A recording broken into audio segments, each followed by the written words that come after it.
On the eve of his crucial summit with Vladimir Putin, President Trump is setting the bar low and then high and then low again.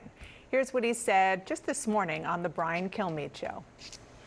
I believe now he's convinced that he's going to make a deal. He's going to make a deal. I think he's going to, and we're going to find out. I'm going to know very quickly, but there is a 25% chance that this meeting will not be a successful meeting, in which case I will run the country, and we have made America great again already in 6 months. And you'll hit them with consequences, right? You'll hit them with more sanctions. The Senate sanctions go front and center if he yeah? Oh, sure. If it's not solved, look, again, we didn't lose any soldiers. We didn't lose anybody. But this was a war. If I didn't get in here, this could have been World War III. That came just hours after these comments from President Putin in Moscow.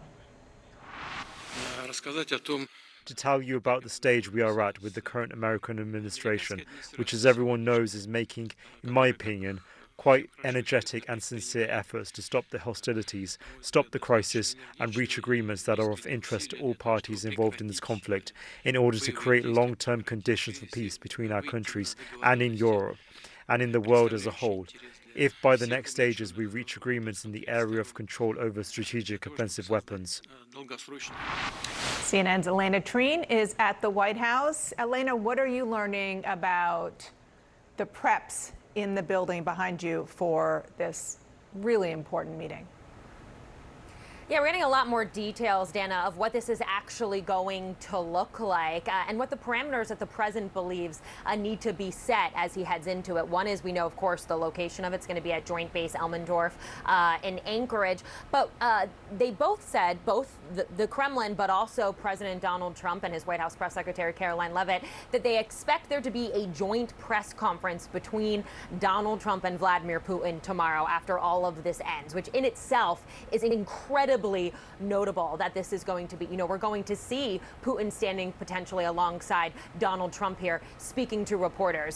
That will come after, though, the one-on-one meeting between the two of them, and then also follows a bilateral lunch between both the leaders and their respective delegations. And just to get into, I think it's so important what you touched on about the expectation setting as we head into this summit, because so far this week, we've really seen the White House and even the president himself try to keep the expectations low.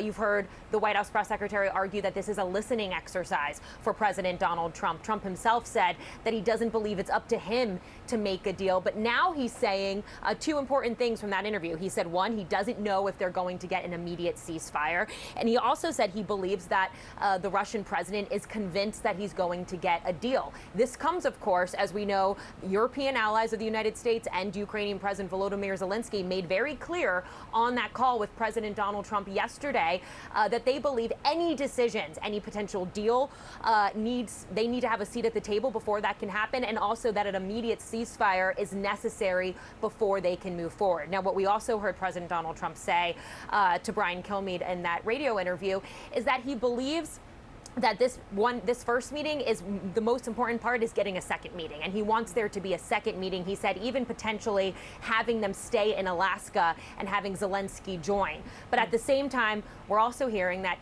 he believes in the first few minutes of that meeting, he'll know whether or not it's successful. He said that he believes there's a 25% chance that this could end in failure. So still trying, I guess, to keep the expectations somewhere in the middle, despite kind of raising them with what he believes Putin is looking for here. Yeah, it's a lot of raising, lowering. We'll obviously see what actually happens when they meet face to face. Thank you so much for that reporting, Elena. And I'm joined here by a terrific group of reporters, CNN's Bill Mattingly, Margaret Talev of Axios, and CNN's Kylie Atwood. Kylie, I want to read to our viewers some of your awesome reporting that's out on CNN.com this morning. Putin thinks he's winning, so he has no reason to bend, said one person familiar with recent U.S. intelligence assessments. His thinking is he might as well pocket the wins he has now, including the Ukrainian territory he has already taken by force, and then make another run to take more later.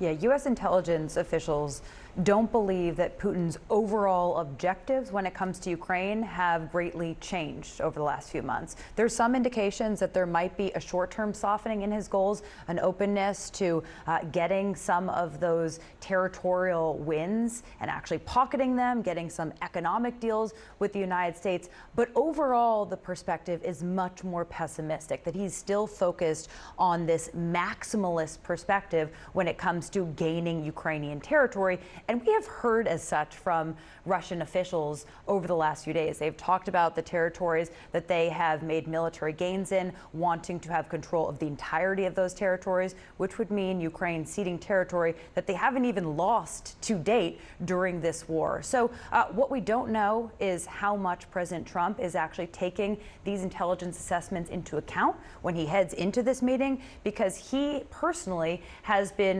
very optimistic that he will be able to tell in the first 2 minutes, in his words, if President Putin is actually willing to make a deal or not. The way I'm looking at this is just that there is this underlying asymmetry to what is going to unfold tomorrow, which is that President Trump wants to make a deal. That's his incentive. Many Americans who are swing voters who voted for him are saying, we thought prices were going to go down. We thought he was going to solve wars in one day. We're not seeing the things he promised. So that's the domestic political pressure he faces. Putin wants to lock in his gains. And the two entities that are impacted most by this, which is Volodymyr Zelensky and Europe, are not actually at the table right now at this moment and are not actually in the room. So I think I don't want to prejudge anything. We won't know how President Trump wants to play this until it unfolds and what he would consider, a win for himself. But what might be a domestic political win for Donald Trump may in no way align with what would be existentially okay for the Ukrainian leader. And so that is what surrounds the uncertainty heading into this summit. Yeah, and I think it gets to an important point that people need to keep in perspective as they try and frame what's about to happen. This is the first of, in a best case scenario, a very lengthy multi-step, multi-meeting, multilateral process that hasn't even started yet and has spent years unable to begin because of where President Putin has been up to this point. I think what's so striking, though, thinking about this moment is, you show the clips from the July 2018 joint press conference in Helsinki. Were you there? I was. Yeah, you were there. Yes. I was on Capitol Hill, and I'll never forget, as much as the first term blurs together into just blurs days continuously, walking down from my office in the Capitol to talk to lawmakers at votes after that press conference and seeing their faces. Because the president they were so stunned. said he trusted Russian It was intelligence it was more a than the moment US. that you could see his closest allies in the Republican Party, of which there were much fewer back then than there are now, I'll grant that, were so stunned by the tone he took, the frame he took, the side he took, which was largely President Putin's. And I think it's important to remember that this is a president that is now in a second term, has experienced 4 years in office, is much more confident in how he operates, and I'll be fascinated to see how that dynamic plays out compared to 2018. Such a good point, and I'm so glad you brought that up because it was certainly a moment that's indelible.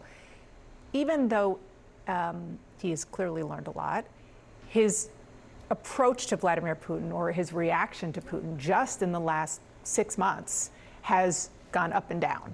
Let's just look at a little bit. This is starting in February of this year, so I think it was just 2 or 3 weeks after he was inaugurated, what President Trump said about Vladimir Putin. He wants it to end. He doesn't want to end it and then go back to fighting 6 months later. I think I do know how to end the war. Despite the Russia hoax, I've always had a good relationship with Putin. I'm not happy with what Putin's doing. He's killing a lot of people, and I don't know what the hell happened to Putin. I've known him a long time. We get a lot of bullshit thrown at us by Putin, for you want to know the truth.